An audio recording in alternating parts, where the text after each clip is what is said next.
Hello and welcome students to smart study with Saurabh. मैं सौरभ आज आपको कैलोरीमेट्री से रिलेटेड कुछ कॉन्सेप्ट्स के बारे में बात करूंगा आपसे। और चूंकि ये भी टेम्परेचर से रिलेटेड है और आउटसाइड टेम्परेचर भी आजकल बहुत ही कम जा रहा है, ठंडी बहुत है, बच के रहिएगा। बोर्ड एग्जाम्स आने वाले हैं, खासकर बोर्ड स्टूडेंट्स के लिए जो 10th के बोर्डर्स हैं या 12th के जो हैं, जो बोर्ड एग्जाम्स के लिए अपियर होने वाले हैं नेक्स्ट मंथ से, चाहे सीबीएसई की बोर्ड हो, चाहे यूपी बोर्ड हो, चाहे आईसीएसई बोर्ड हो। तो आप ठंड में ऐसे बच के रहें और लगातार अपना रिवीजन करते रहें। यकीन मानिए ये लास्ट टाइम है तो आपका रिवीजन बहुत इंपॉर्टेंट है। जितना आपने पढ़ रखा है उसका रिवीजन ज्यादा से ज्यादा करें। और आपको पता ही है ये मैं डेडिकेटेड 10th के लिए वीडियोस बनाता हूं जिससे कि आपका रिवीजन बहुत ही अच्छे से हो सके। एक वीडियो में एक टॉपिक खत्म कर देता हूं, बहुत लंबी वीडियो भी नहीं होती है, तो आप हमारे वीडियोस को देख करके अपना रिवीजन और अच्छा कर सकते हैं और अपने स्कोर को बूस्ट कर सकते हैं। ठीक है, तो कैलोरीमेट्री से रिलेटेड आज जो हम टॉपिक डिस्कस करने वाले हैं उसका नाम है लेटेंट हीट। ओके, अब लेटेंट हीट क्या होती है एक कॉन्सेप्ट में बताता हूं। आपने देखा होगा या कभी प्रैक्टिकल अगर आप करते हैं, अगर आप पानी को बॉयल करना स्टार्ट करते हैं तो पानी धीरे धीरे गर्म होगा। अगर आप उसमें थर्मामीटर लगाते हैं तो थर्मामीटर का टेम्परेचर आपको राइज होते हुए दिखेगा। लेकिन एक ऐसी कंडीशन आएगी जब राइज होना बंद हो जाएगा लेकिन हीट आप लगातार दे रहे हैं। जबकि कॉन्सेप्ट मोस्टली यही होता है कि हीट देने से टेम्परेचर बढ़ता रहता है। लेकिन आप देखेंगे थर्मामीटर का टेम्परेचर जब 100 पहुंच जाएगा, हीट तब भी आप दे रहे हैं लेकिन अब टेम्परेचर नहीं बढ़ेगा। या ऐसे ही आइस जब मेल्ट होती है तो उसका टेम्परेचर 0 पे स्टेबल हो जाता है। आप थर्मामीटर लगा करके प्रैक्टिकल कर सकते हैं ये। तो जो हम हीट वो दे रहे हैं वो कहां चली जाती है? तो आप कह सकते हैं कि वो हीट, इसका मतलब जो है वो कहीं ना कहीं छिपी हुई तरीके से वो जा रही है कहीं ना कहीं, इसलिए उसको हम बोलते हैं लेटेंट हीट। इसका हिंदी में बोलते हैं गुप्त ऊष्मा। ठीक है, तो इसलिए इसका नाम है गुप्त ऊष्मा। मतलब जो हमें दिखे ना, नॉर्मली जब हम गर्म करते हैं तो टेम्परेचर राइज हो रहा है, थर्मामीटर में दिखता है, उसे हम नॉर्मल हीट बोलते हैं, हीट एनर्जी बोलते हैं। ठीक है, इसको हम इसीलिए लेटेंट हीट बोलते हैं। अब लेटेंट हीट ऑफ फ्यूजन भी होती है, लेटेंट हीट ऑफ मेल्टिंग भी होती है और वेपराइजेशन की भी होती है। इस तरह से कई तरीके से होती है। मैं आपको अच्छे से समझाता हूं। आप कभी देखिएगा, अगर आपका पानी का टेम्परेचर 100 डिग्री सेंटीग्रेड पहुंच गया है और अब अगर अभी भी उसको बॉयल करें तो भी उसका टेम्परेचर 100 डिग्री सेंटीग्रेड पर ही बना रहेगा कुछ देर तक, जब तक कि सारा का सारा, मान लीजिए आपने 1000 of grams water, 100 grams of water suppose लिया है आपने, जब तक ये पूरा पानी बॉयल नहीं हो जाएगा तब तक टेम्परेचर आपका नहीं बढ़ेगा। तो वो जो हीट हम दे रहे हैं वो किस चीज में खर्च हो रही है? In the boiling of the water, यानी कि स्टेट को चेंज करने में खर्च हो रही है। तो आप सिंपल सा कह सकते हैं कि इट मींस स्टेट चेंज में, स्टेट चेंज मतलब फेज चेंज। अगर यहाँ पे फेज का चेंज हो रहा है, यानी कि अगर कोई चीज सॉलिड से लिक्विड में चेंज हो रही है, ठीक है, सॉलिड से लिक्विड या vice versa, it means liquid to solid. ठीक है, या फिर वेपर में, लिक्विड से वेपर में या वेपर से लिक्विड में, तो वहां पर जो हीट लगती है जो कि टेम्परेचर चेंज से शो नहीं हो पाती है, उसे ही हम लेटेंट हीट बोलते हैं। ठीक है, जैसे कि मैंने बताया 0 डिग्री की आइस है आपके पास, उसको जब मेल्ट करेंगे तो 0 डिग्री का वाटर भी बनता है, ध्यान रखिएगा। 0 डिग्री का वाटर भी होता है और 0 डिग्री पर आइस भी होती है। तो अब 0 डिग्री की आइस को हीट देनी पड़ेगी तब वो 0 डिग्री के वाटर में आएगा, लेकिन टेम्परेचर तो नहीं बढ़ा। तो सर mc डेल्टा टी का जो फॉर्मूला होता है वो यहां पे फेल हो जाता है। ठीक है, तो हम यहाँ पे नया एक फॉर्मूला भी पढ़ेंगे, उसके बाद हम न्यूमेरिकल्स भी बहुत ही अच्छे से लगाएंगे। तो यहां से 0 डिग्री की अगर ये आइस है, ओके, और ये 0 डिग्री का वाटर है, तो टेम्परेचर नहीं बढ़ा लेकिन हीट देनी पड़ेगी आपको, उसे ही बोलते हैं लेटेंट हीट, जिसका सिंबल होता है L। ठीक है, तो ये सिंपल सी लेटेंट हीट की डेफिनेशन यही हो गई। अब यही अगर यूनिट मास पर अगर आप देने लगते हैं, हीट को यूनिट मास पे कैलकुलेट करने लगते हैं कि हीट एनर्जी गिवन पर unit mass during the change of state of a liquid और अ सॉलिड, कुछ भी हो सकता है, तो उसे हम बोल देते हैं स्पेसिफिक लेटेंट हीट। हमने लास्ट वीडियो में आपसे डिस्कस किया था कि जब भी डिवाइड कर देते हैं यूनिट मास से तो वो स्पेसिफिक हो जाती है। ठीक है, तो ये आपका हो जाता है स्पेसिफिक लेटेंट हीट। ठीक है, तो फॉर्मूला मैंने कैसे बताया? डेफिनेशन से ही आपका फॉर्मूला हो जाएगा। डेफिनेशन क्या मैंने बताई? Heat energy given by per unit mass, तो इसे ही बोल देंगे specific latent heat, that is L बोल देंगे। L is equal to Q upon M, ये बोलते हैं latent heat, specific latent heat. Unit क्या बनेगी? तो फॉर्मूले से ही हम यूनिट डिराइव करने को आपको सिखाए हैं कि क्यूब का यूनिट जूल होता है क्योंकि ये हीट एनर्जी है, और मास का यूनिट केजी होता है। तो एसआई यूनिट तो जूल पर केजी है, जे केजी माइनस 1, ये आपकी एसआई यूनिट हो गई। ठीक है, आप इसके कुछ कॉन्सिक्वेंसेस भी देख सकते हैं। जैसे आपने नोटिस किया ग्लेशियर्स वगैरह की जो आइस होती है वो एक साथ मेल्ट नहीं होती। धूप मिली तो धीरे धीरे नदियों में उसका पानी आता है, ये नहीं कि एक साथ मेल्ट हो जाएगा। अगर एक साथ मेल्ट हो जाएगा तो ओशंस का लेवल काफी बढ़ जाएगा, और जो हमारे सी के किनारे, जो ओशंस के किनारे सिटीज बड़े बड़े हैं जैसे मुंबई आपका, ये डूब जाएंगे। तो एक साथ मेल्ट नहीं होते, उसका यही रीजन है कि आइस की लेटेंट हीट काफी ज्यादा होती है, तो उसको जैसे जैसे हीट मिलती है वैसे वैसे वो पिघलती जाती है। ऐसे ही जो लोग ड्रिंक करते हैं वो लोग अपने ड्रिंक में ठंडा करने के लिए आइस क्यूब्स का यूज करते हैं। क्यों? क्योंकि आइस क्यूब जो होता है उसकी लेटेंट हीट जो होती है आइस क्यूब की, आइस को लेटेंट हीट काफी ज्यादा चाहिए होती है, मतलब आइस को मेल्ट होने के लिए कितना 336 joule per gram. It means 1 ग्राम अगर आइस मेल्ट होगी तो उस वाटर से वो 336 जूल एनर्जी ले लेगी। तो इस तरह से आइस को ज्यादा हीट चाहिए तो वाटर से जल्दी हीट, जो ड्रिंक है उससे जल्दी हीट ले लेगी और ड्रिंक जल्दी ठंडी हो जाएगी। वाटर का काफी कम होता है ना, इसलिए। तो अब हम चलते हैं नए इस यूनिट्स पे, इसके यूनिट आपका हो गया है, ठीक है ना, क्लियर है। अब हम कुछ एक बहुत ही आसान सा क्वेश्चन आपको बताते हैं। एक चार्ट आता है ऐसे करके बना होता है, कभी कभी एग्जाम से पूछ लेता है कि मान लीजिए ये आपका है -10 डिग्री सेंटीग्रेड, माइनस का 10, एक लाइन ऐसे चली, फिर यहाँ पे फ्लैट हो गई, फिर ऐसे चली, फिर यहाँ फ्लैट हो गई एंड सो ऑन। अब ये मान लीजिए 0 डिग्री सेंटीग्रेड का है और ये आपका जो है आपका फिर ये 100 डिग्री सेंटीग्रेड का है और फिर आगे ऐसे ही बस। तो ये क्या दिखा रहा है इसमें, मान लीजिए ये पॉइंट O है, A B C D। Question ये पूछा जाता है कि A पे क्या हो रहा है, B पे क्या, C पे क्या है, D पे, या आप कह सकते हैं A से B में क्या हुआ, C से D में क्या हुआ, इस तरह से क्वेश्चंस आ जाते हैं। तो आपको क्या करना है, ध्यान से देखिए। पहले आइस का जो भी आइस थी वो -10 पे थी। अब -10 से जब आपने उसको गर्म करना या हीट देना स्टार्ट किया तो उसका टेम्परेचर जो है वो क्या हो गया, -10 से 0 तक पहुंचा। और जब 0 पर पहुंचा वो, तो क्या हुआ, जब 0 पर पहुंचता है टेम्परेचर वो, तो अब देखिए अब यहां पे ग्राफ बढ़ नहीं रहा है, ठीक है, ग्राफ बढ़ नहीं रहा है। अब क्या करेंगे आप लोग, तो होता क्या है यहां पे देखिए A से B में ग्राफ ऊपर की तरफ नहीं बढ़ रहा, मतलब टेम्परेचर नहीं बढ़ रहा, जबकि टाइम आपका इधर से इधर बढ़ता जा रहा है, ठीक है, टाइम इधर से इधर बढ़ता जा रहा है, ठीक। तो आप देखिए ध्यान से, टाइम आपका बढ़ता जा रहा है, लेकिन यहां से इस पॉइंट से इस पॉइंट तक आपका टाइम तो बढ़ा लेकिन टेम्परेचर नहीं बढ़ा। तो लेकिन आप हीट लगातार दे रहे हैं, तो अगर आप हीट दे रहे हैं और टाइम बढ़ता जा रहा है, टाइम अब कुछ देर तक हीट देते हैं लेकिन आपका टेम्परेचर नहीं बढ़ रहा, तो यहां पे जो हीट आप दे रहे हैं उसे बोलेंगे लेटेंट हीट ऑफ मेल्टिंग, है ना। आप कह सकते हैं कि यहाँ पे आइस मेल्ट हो रही है, इसका मतलब है, इसलिए ये A से B का ग्राफ ऊपर की तरफ नहीं गया। फिर B का मतलब है कि सारी की सारी आइस आपकी मेल्ट हो गई। अब जब सारी आइस मेल्ट हो गई तो अब वाटर बन गई 0 डिग्री सेंटीग्रेड का, तो वही आइस अब जो वाटर में चेंज हो गए, उस वाटर का टेम्परेचर बढ़ना स्टार्ट होगा। अब देखो ग्राफ ऊपर को बढ़ रहा है, यहाँ इधर का क्या है, टेम्परेचर बढ़ रहा है। अब जैसे इस वाटर का टेम्परेचर 100 पहुंचेगा, है ना, ये 100 पहुंच गया, तो क्या होगा, अब फिर से देखिए टेम्परेचर स्टेबल हो गया। अब वही वाटर जो है वो जब तक पूरी तरह से वेपर में नहीं चेंज हो जाएगा तब तक स्टेबल रहेगा और ग्राफ ऊपर की तरफ नहीं बढ़ेगा। फिर यहां से जो है ये वेपर ऊपर की तरफ बढ़ रही है, यानी कि वेपर का टेम्परेचर बढ़ रहा है आपका, ठीक है। तो ये एक कॉन्सेप्ट है जो कभी कभी एग्जाम में पूछ लिया जाता है, क्लियर है। अब हम चलते हैं इसके कुछ न्यूमेरिकल्स पे, काफी इंपॉर्टेंट न्यूमेरिकल्स करवाऊंगा। हम देखिए एक न्यूमेरिकल कुछ स्क्रीन पे लिखे हुए हैं। तो पहला न्यूमेरिकल हम पढ़ते हैं, how much heat energy is required to melt 5 kg of ice. It means आपको सिर्फ आइस को मेल्ट करना है, तो आइस का टेम्परेचर 0 डिग्री सेंटीग्रेड, अगर नहीं दिया तो हम मान लेंगे 0 डिग्री, और उसको सिर्फ मेल्ट करना है तो 0 डिग्री सेंटीग्रेड के वाटर में कन्वर्ट करना है। तो मैंने अभी बताया, एक्चुअली मैंने पहले कुछ कॉन्सेप्ट बताए थे आपको कि Q का फॉर्मूला हीट निकालना है, एक होता है mc डेल्टा T, ठीक है, जब चेंज इन टेम्परेचर शो हो रहा हो, तो ये फॉर्मूला हो गया। लेकिन अभी मैंने एक फॉर्मूला बताया कि latent heat is equal to Q upon mb होता है, या इसी को हम ऐसे लिख सकते हैं कि heat energy is equal to m into L भी होता है। तो ये फॉर्मूला तब लगाते हैं जब चेंज इन टेम्परेचर हो रहा हो, और ये फॉर्मूला तब लगाते हैं जब चेंज इन स्टेट हो रहा हो। बस इतना सा आप फर्क समझ के रखिए इस चीज को। अच्छा, ये तो क्यू के बेसिक फॉर्मूले हैं जो इस चैप्टर से रिलेटेड हैं। एक क्यू का एक और फॉर्मूला मैंने आपको बताया था कि क्यू का जो फॉर्मूला होता है वो होता है पावर इंटू टाइम। कि मान लीजिए आपसे कोई कह दे कि आपको 100 जूल एनर्जी दे रहा है वो 1 सेकंड में, तो बताओ 10 सेकंड में कितनी एनर्जी दे दी उसने आपको, तो आप कह दोगे कि 100 इंटू 10 यानी कि 1000 जूल, है ना। ये भी तो एनर्जी आ गई ना। तो एनर्जी का एक और फॉर्मूला होता है जो पावर से रिलेटेड होता है, यानी कि पावर इंटू टाइम। आप पिछले वीडियो में भी देख सकते हैं, मैंने बताया है इस बारे में आपको। तो इन 3 फॉर्मूलाज को आप बहुत ही अच्छे से याद रखिएगा। ये कब, when change in temperature occurs, ये कब, when change in state occurs, and ये कब, ये तो एक पावर है जब कोई भी इलेक्ट्रिक अप्लायंस दिया होता है उससे टोटल एनर्जी कितनी मिली हमको, अगर ये निकालना है तो हम ये फॉर्मूला यूज कर लेते हैं, सीधा क्यू आ जाता है हमारा। ना तो डेल्टा टी की जरूरत, ना सी की जरूरत, किसी चीज की जरूरत नहीं, सिंपली पावर मिली और टाइम पता है तो आप डायरेक्ट भी हीट एनर्जी निकाल सकते हैं कोई अप्लायंस ने कितना दिया।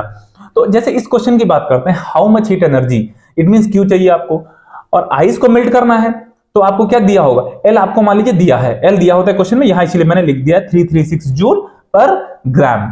तो आप यही फॉर्मूला यूज कीजिए क्योंकि यहाँ पे स्टेट चेंज हो रहा है, तो यही फॉर्मूला अगर हम लगाते हैं Q = ml का, तो क्या आ जाएगा, Q = m कितना है 5 ग्राम्स है, सॉरी 5 kg है, और आपका L जो है वो जूल पर ग्राम में गिवन है।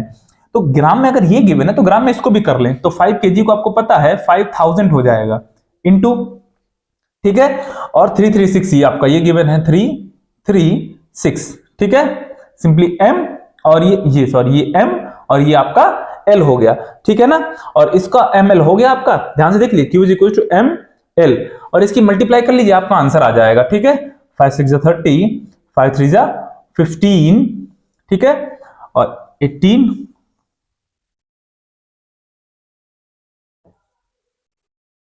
ये हो गया आपका, ठीक है, देख लीजिएगा इसको, कल मल्टीप्लिकेशन देख लीजिएगा और इतने जूल आपका आ गया, ठीक है। और यहाँ पे आप डेसिमल लगा करके इसको पावर में भी लिख सकते हैं कि 1.6 × 10⁻1 2 3 4 5 6 भी लिख सकते हैं, ठीक है, इसको आप मल्टीप्लाई करके खुद से भी चेक कर लेना, ओके। उसके बाद हम लोग चलते हैं अगले क्वेश्चन पे, इसको देख लीजिएगा, कुल मिलाकर से फॉर्मूला यही लगेगा आपका, ठीक है, बस। अब हम चलते हैं नेक्स्ट क्वेश्चन पे।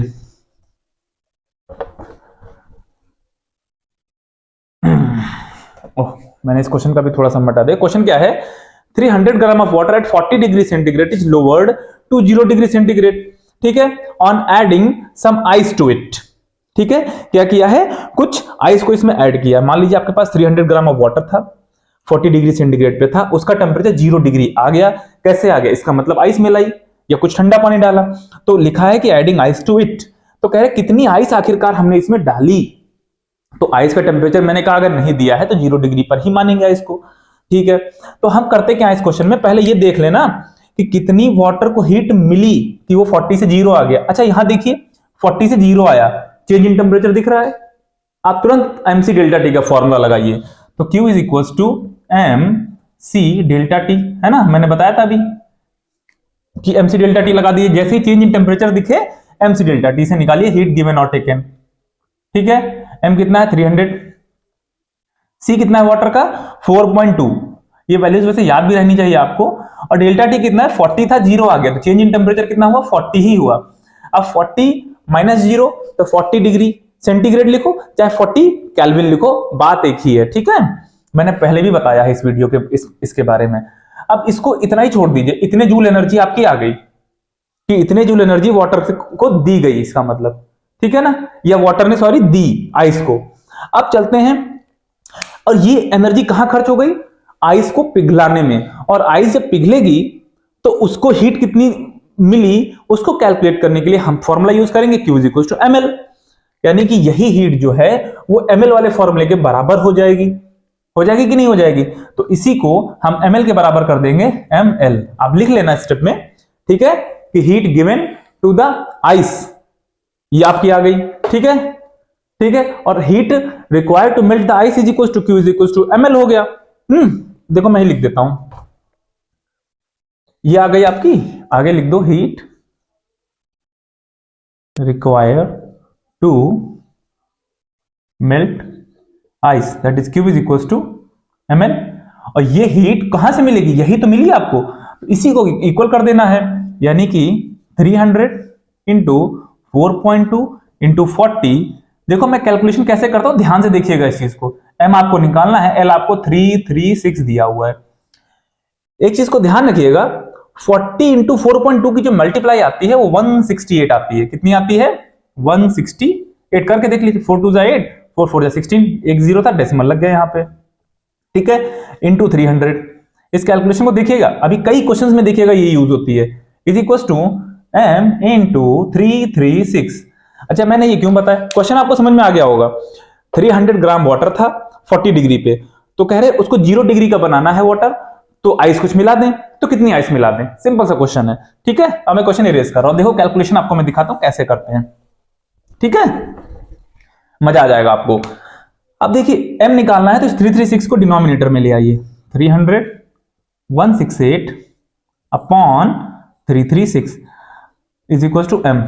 168 की टेबल में ये डबल 2 टाइम्स आता है, 168 2 कितना होता है 336 होता है, सीधे ये कट गया आपका 150 आंसर आ गया, कितना आ गया 150 सब कुछ ग्राम्स में था, इसलिए m आपका ग्राम्स में आ गया, 150 ग्राम्स। देखा आपने, यानी कि 4.2 और 40 की मल्टीप्लाई जो है ये कई क्वेश्चंस में आता है आपका ये, ठीक है, क्योंकि 168 का मल्टीपल होता है 336। यकीन मानिए बोर्ड एग्जाम्स में क्वेश्चन कैलकुलेटिव नहीं आता, ट्रिकी आता है, ठीक है। तो आप कैलकुलेशन भी आप थोड़ा सा ट्रिक लगा के करिएगा, आपको बहुत ही टाइम बचेगा, इस चीज को ध्यान रखना। तो मास कितना आ गया, 150 ग्राम आ गया, कितनी आसानी से आ गया। कर लीजिएगा इस क्वेश्चन को जल्दी से। हम चलते हैं अगले क्वेश्चन पे। तो हम देखते हैं अगले क्वेश्चन को। क्वेश्चन है, a solid metal mass 150 gram melts at 800 degree centigrade by giving heat किस रेट से, 100 what in 4 minutes, find L of M, मतलब लेटेंट हीट ऑफ मेटल, ठीक है। LM मैंने लिख दिया है ताकि आपको याद रहे कि लेटेंट हीट ऑफ मेटल पूछ रहा है। तो अब आपको पता है कि पूरी कैलोरीमेट्री में लेटेंट हीट का फॉर्मूला जो है वो Q = ml वाला ही होता है, प्लस पार भी दी हुई है और टाइम भी दिया हुआ है। तो हीट का फॉर्मूला एक P × T भी होता है, मैंने अभी बताया था आपको, ठीक है। तो आपको क्या करना है, इन्हीं दोनों फॉर्मूला पे कंसंट्रेट करना है आपको। देखिए मैं कैसे बताता हूं आपको, इसको पहले सॉल्व करते हैं, ध्यान से देखिए। आपको क्या क्या गिवन है, मास गिवन है m = 150 ग्राम्स, ओके, और कह रहे 800 डिग्री सेंटीग्रेड पर ही वो मेल्ट हो रही है। इसका मतलब उस मेटल जो भी है वो उस मेटल का मेल्टिंग पॉइंट ही 800 डिग्री सेंटीग्रेड है। यहां पे टेम्परेचर कोई काम नहीं है, बस वो ये बताने के लिए बताया गया है कि यही इसी पर मेल्ट होगी। जैसे आइस का 0 डिग्री होता है, वाटर और आइस का, ऐसे ही इस मेटल जो है वो 800 डिग्री सेंटीग्रेड जैसे पहुंचेगी। वो या तो अगर ऊपर ले जाएंगे तो पिघलने लगेगी, नीचे ले आएंगे तो फ्रीज हो जाएगी मेटल वो, ठीक है। तो इसका मतलब ये स्टेट चेंज वाला ही कॉन्सेप्ट है। तो आप कह सकते हैं सर ml वाला फॉर्मूला लगा दीजिए, m दिया हुआ है, l ही पूछ रहा है, ठीक है। तो इसका मतलब हमें क्या निकालना है, पहले q तो निकालना पड़ेगा, और l ही पूछ रहा है तो l भी नहीं पता है, q भी नहीं पता है। अच्छा, इसमें आपको टाइम दिया हुआ है, पार दी हुई है, पार = कितना, 100 वॉट। मैंने कितनी बार बताया, 100 वॉट को क्या लिखते हैं, 100 जूल पर सेकंड मानो, फिलहाल मैं वॉट लिख रहा हूं, और टाइम दिया है 4 मिनट्स। टाइम कितना दिया हुआ है, 4 मिनट्स दिया हुआ है, ठीक है। तो आप चाहे तो इसको मिनट्स में रखें और चाहे इसको आप सेकंड्स में कर ले, तो सेकंड्स में कर लेते हैं, ऐसा यूनिट्स में ज्यादा बेटर रहता है। 4 × 60 ऐसे रखें इसको, ठीक है। अब आगे हम लोग चलते हैं, बात करते हैं। तो पहले Q निकालते हैं। तो Q का फॉर्मूला क्या आएगा, Q का फॉर्मूला यहां से देखिए, P × T, अभी मैंने बताया था P × T हो गया ये। तो P कितना हो गया 100, T कितना हो गया 240, देखिए 6 4 जा 240। ये इतनी तो आपकी क्या आ गई, हीट आ गई। ध्यान से देखिएगा, इतनी हीट आ गई, इसको कर लेते हैं तो आ जाएगा 24 के बाद आ जाएगा 3 zeros आ जाएगा। इतने जूल हीट एनर्जी आपको मिली कितनी देर में, 4 मिनट्स में, किससे, 100 वॉट के अप्लायंस से। और ये हीट एनर्जी किस चीज में खर्च हो रही है, इसको पिघलाने में, कह रहा ना मेल्ट करने में। तो कह रहे कि क्या पूछ रहा था आपसे, अ सॉलिड मेटल इतना, तो कह रहे लेटेंट हीट बताइए, है ना। तो अब फॉर्मूला Q का क्या होता है, ml भी होता है, तो इधर ml = लगा दो 24000। m आपको पता है 150, कितना है 150, ठीक है, इंटू L = 24000।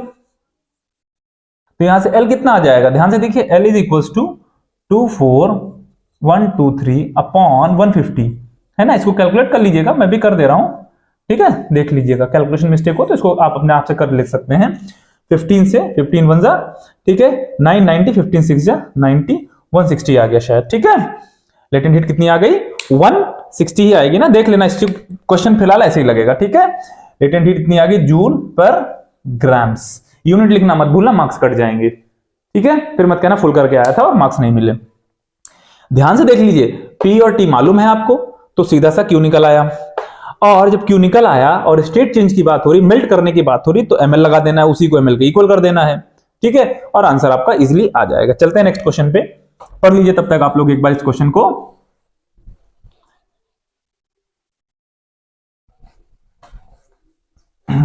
देखिए क्वेश्चन क्या है, अच्छे से पढ़ लीजिए एक बार। क्वेश्चन क्या कह रहा है कि आपके पास जो है, कह रहा है कैलकुलेट पावर, P मतलब पावर ऑफ अ हीटर, ये इलेक्ट्रिक हीटर होगा, to melt 1 kilogram of ice at 0 degree centigrade in 30 seconds if efficiency of heater is 40%।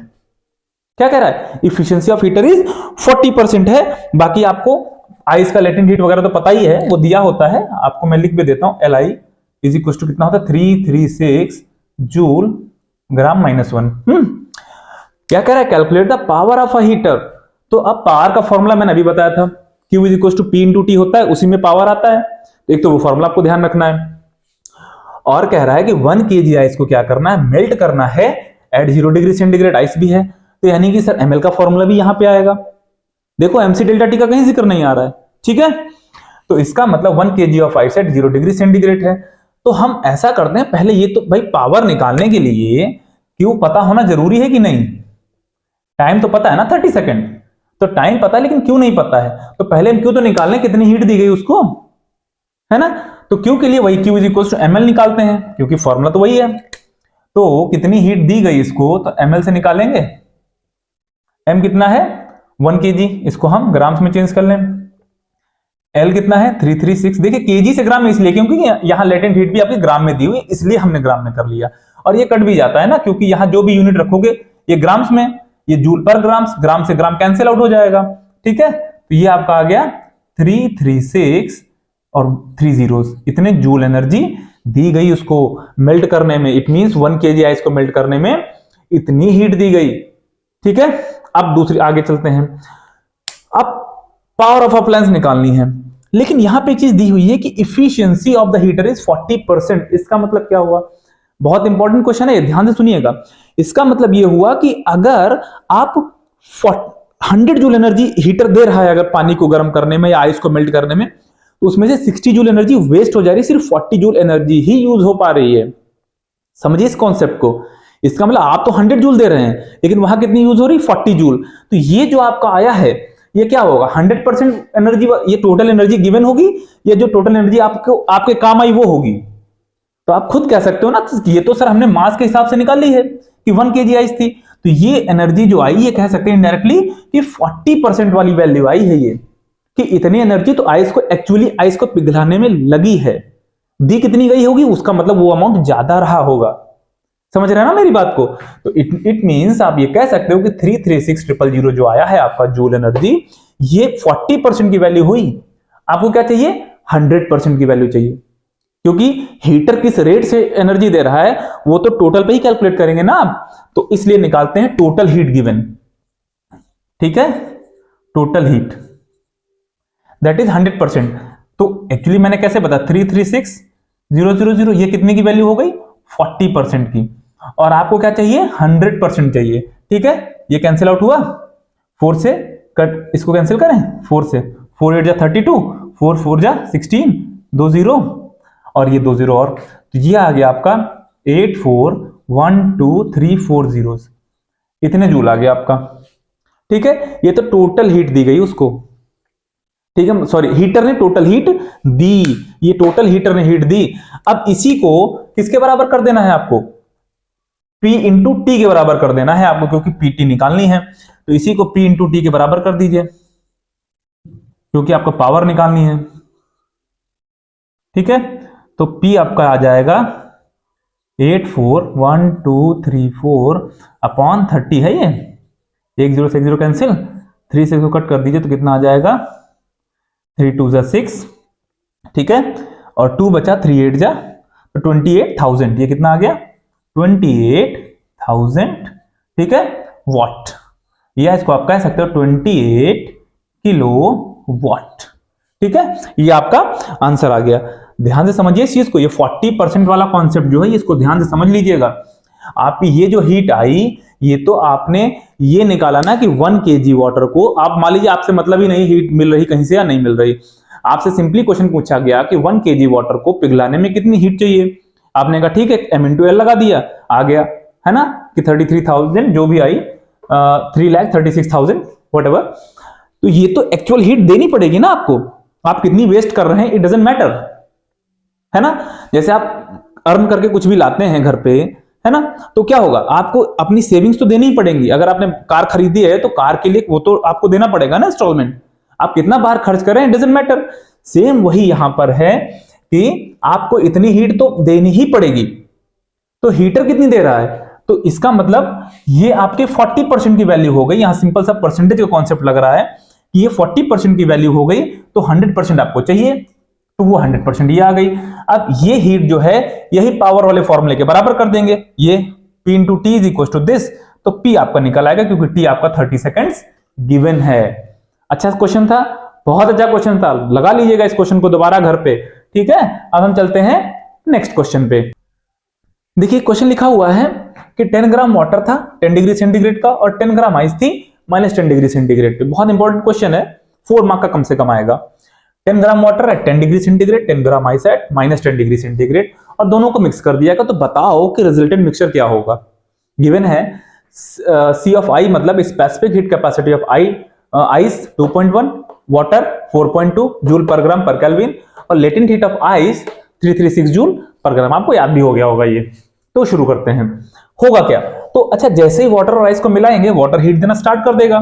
तो heat given by water Q1 मान लें, हीट गिवन बाय वाटर। तो अब 10 degree का centigrade है, heat देना स्टार्ट करेगा तो 0 डिग्री के वाटर तक मान लीजिए आ गया। तो MC डेल्टा T लगा देते हैं, M 10 ग्राम, C 4.2, और डेल्टा T कितना 10 ही ले लेंगे। तो ये आ गया आपका 420 जूल, इतना ही आएगा ना, देख लीजिएगा मल्टीप्लाई करके। ये क्या आया, हीट गिवन बाय वाटर, ठीक है। यहां लिखो चाहे स्टार्टिंग में लिख लो, हीट गिवन बाय वाटर। दूसरा, आइस -10 डिग्री की सेंटीग्रेड की आइस थी, तो ये भी तो पिघलेगी, जैसे जैसे हीट इसको मिलती रहेगी वाटर से पिघलना स्टार्ट कर देगी। तो इसको -10 डिग्री की आइस जो है उसको 0 डिग्री की आइस तक आने में कितनी हीट चाहिए। तो हम देख लेते हैं, heat required to ice to convert ice, ऐसे लिख सकते हो, to convert ice -10 degree centigrade to 0 degree centigrade. तो यहां भी देखो चेंज इन टेम्परेचर हो रहा है कि नहीं। तो यहां भी आप Q2 इसको मान लो, MC डेल्टा T, ये भी हो गया MC delta T। Change in temperature हो रहा तो MC डेल्टा T लगेगा। M यहां भी 10, C यहां भी 2.1 और डेल्टा T 10। देखो चेंज इन टेम्परेचर रखना, माइनस प्लस में कंफ्यूज नहीं हो जाना है, आपको डिफरेंस रखना है बस, माइनस प्लस में नहीं रखना है। ये आ गया आपका 210 जूल। अब देखिए वाटर टोटल तो इतनी हीट दे करके आगे 0 डिग्री पे बैठ गया आप, अब इससे ज्यादा वाटर हीट नहीं दे सकता है ना। लेकिन आइस तो और हीट ले सकती है, क्योंकि अभी आइस को आप -10 डिग्री की आइस को 0 डिग्री की आइस में लेके आए हैं। अभी आइस को और हीट दी जा सकती है ताकि वो मेल्ट हो जाए। क्या हमारे पास हीट है? हाँ बिल्कुल है। हमारे पास टोटल हीट कितनी थी? 420, जो वाटर ने दी। आइस ने 10 से 0 तक आने में, -10 से 0 तक आने में 210 ली। तो अभी रिमेनिंग हीट कितनी, हमारे पास सरप्लस हीट कितनी है, निकाल लेते हैं। रिमेनिंग हीट कितनी हो जाएगी, Q1 माइनस Q2 कितनी आएगी, 420 से 210 माइनस कर दीजिए, कितनी बची, ये भी 210 ही बची है ना। कहीं कैलकुलेशन मिस्टेक हो तो आप लोग देख लीजिएगा, सही कर लीजिएगा, कॉन्सेप्ट पे ध्यान जरूर रखिएगा। हाँ तो ये क्या होगा, रिमेनिंग हीट 210, यानी कि वाटर ने तो ज्यादा एनर्जी दे दी ना, आइस -10 से 0 तक आ गई अभी, लेकिन अभी 0 डिग्री की आइस है, और जो सरप्लस हीट है वो अब क्या काम करेगी, वो उस 10 ग्राम की आइस को पिघलाना स्टार्ट करेगी। ठीक है, तो देखते हैं कि वो कितनी आइस को पिघला सकती है। तो हमारे पास इतनी हीट बची। अब हम आगे चलते हैं, इसको नोट कर लिया होगा आपने, नोट कर लीजिएगा। ठीक है, तो अब ये हीट किस चीज में खर्च होगी, अब जो 210 सरप्लस हीट बची, ये अब आइस को पिघलाने में खर्च होगी। और पिघलाने में जो आइस खर्च होती है, मेल्ट करने में, वो ml के फॉर्मूले के बराबर होती है। तो मान लेते हैं कि late m be the mass of ice, है ना, जो कि मेल्ट हो रहा है। Let m be the mass of ice which melts। ठीक है, कितनी हीट देने की वजह से, इतनी हीट देने की वजह से, तो m L is equal to 210 होना चाहिए, है ना, क्योंकि यही लेटेंट हीट, यही तो दे रहे हैं हम। अब ये हीट जो है वो किस चीज में जाएगी, 0 डिग्री, जो 10 ग्राम आइस है 0 डिग्री पे, वो वाटर में बदलने की कोशिश करेगी इतनी हीट की वजह से। तो कितना बर्फ पिघल जाएगी ये हम निकाल लेते हैं। तो L इज इक्वल, L तो दिया होगा ना आपको, M निकाल लें हम। M is equal to 210 upon L कितना है 336, इसको डिवाइड करेंगे तो 0.625 ग्राम्स आ जाएगा। करके देख लेना, यही आएगा। ठीक है, इट मींस इतनी आइस पिघल गई। तो आइस तो अभी बची, इसका मतलब टोटल आइस कितनी थी आपके पास? टोटल आइस थी 10 ग्राम, पिघली कितनी? इतनी। तो अब क्वेश्चन क्या था कि रिजल्टिंग मिक्सचर बताओ क्या होगा। तो आप ये कह सकते हो कि रिजल्टिंग मिक्सचर जो है उसमें 10 ग्राम वाटर था, इतना वाटर और मिल गया उसमें, तो 10.625 ग्राम ऐसे कह सकते हो गया। वाटर थोड़ा बढ़ गया, लेकिन और मिक्सचर का टेम्परेचर कितना रहा होगा? भाई मिक्सचर में टोटल 10 ग्राम आइस थी, इतनी ही तो पिघली, तो कुछ तो आइस बची ना इसमें, 9 ग्राम से अप्रोक्स 9 ग्राम के आसपास। तो इसका मतलब अगर पानी में आइस है तो उसका टेम्परेचर 0 डिग्री बना रहेगा, तो टेम्परेचर ऑफ द मिक्सचर कितना रहेगा? 0 डिग्री सेंटीग्रेड। ये डिफरेंट डिफरेंट क्वेश्चंस कई पार्ट में भी पूछ सकता है आपसे। ये डायरेक्टली लिख देगा फाइंड द रिजल्टिंग मिक्सचर, या बताओ रिजल्ट मिक्सचर में क्या क्या होगा। तो आप बताओगे कि वाटर का कंटेंट कितना होगा 10, और ये आइस का कंटेंट कितना होगा 10 से इसको माइनस कर देंगे आप, ठीक है। टेम्परेचर कितना होगा? तो 0 डिग्री ही होगा, ठीक है। ऐसा क्वेश्चन एक बढ़िया क्वेश्चन आ जाता है। तो ध्यान रखिएगा कि वाटर ने कितनी हीट दी, पहले निकाल लेंगे, हमने जो पहले निकाली 420, और आइस जो है -10 से 0 तक आने में कितनी ली? 210 आई, माइनस कर दिया तो सरप्लस हीट आ गई। अभी वाटर के पास कितनी हीट बची है देने के लिए? अब वो हीट आइस को मेल्ट करने में जाएगी, इसलिए उसको हमने ml वाले फॉर्मूले के बराबर कर दिया, और mass of ice that will melt हमने निकाल लिया, तो आ गया 0.625 ग्राम्स, ठीक है। और ये क्वेश्चन आपका खत्म हो गया। ध्यान से समझिएगा इस क्वेश्चन को, ठीक है। तो क्या क्या रिजल्टेंट मिक्सचर है, फिर से एक बार देखिए कि आपका वाटर का मास अगर पूछे कि अब बताओ अब कितना वाटर है उस मिक्सचर में, तो आप 10 प्लस दिस कर दोगे। अब आइस कितनी है तो दिस माइनस दिस कर दोगे। टेम्परेचर पूछेगा कि अब मिक्सचर का कितना है तो 0 ही रहेगा वो, ठीक है। तो ये बहुत ही बढ़िया क्वेश्चन था। इस तरह के क्वेश्चंस और भी हैं, आप प्लीज लगा लीजिएगा, काफी इंपॉर्टेंट क्वेश्चन है ये, ठीक है। और ये कैलोरीमेट्री का पूरा कॉन्सेप्ट आपका खत्म हो गया है आज। इस तरह के क्वेश्चंस और घर पे लगाइएगा। कोई प्रॉब्लम हो किसी क्वेश्चन में तो आप मुझे क्या करिएगा, मुझे व्हाट्सएप नंबर पे या टेलीग्राम नंबर पे मुझे भेजिएगा, या कमेंट सेक्शन में आप अपने डाउट्स भी भेज सकते हैं लिख करके, मैं उसका पूरा सोल्यूशन आपको दे दूंगा, है ना। और आप प्रैक्टिस करते रहिए, एग्जाम्स में ज्यादा दिन बचे नहीं है, ठंड है, मन लगा के पढ़ते रहिए घर के अंदर। स्कूलों में भी छुट्टियां चल रही, आपको काफी टाइम मिल रहा है पढ़ने के लिए, इसलिए लगे रहिए लगातार, बिल्कुल भी केयरलेसनेस मत दिखाइएगा। ये 1 महीना, जो भी 1 महीने 10 दिन बचा हुआ है, सब बिल्कुल आप लगे रहिए। 1% का भाई आपको केयरलेसनेस नहीं दिखानी है, ठीक है, क्योंकि ये मौका बार बार नहीं आएगा। और ये जो कोरोना वगैरह लोग बोल रहे हैं, ऐसा कुछ भी नहीं है। आपको तो अपना एग्जाम पे ही फोकस रखना है, बिल्कुल भी मत सोच के चलिए कि कोरोना होगा, ऐसा हो जाएगा, वो हो जाएगा, कुछ भी नहीं। आपको आपका एग्जाम होगा एंड इट इज 100% श्योर, ठीक है। चलिए ठीक है, अब हम चलते हैं, कल मिलेंगे नेक्स्ट क्लास के साथ में, तब तक के लिए गुड नाइट।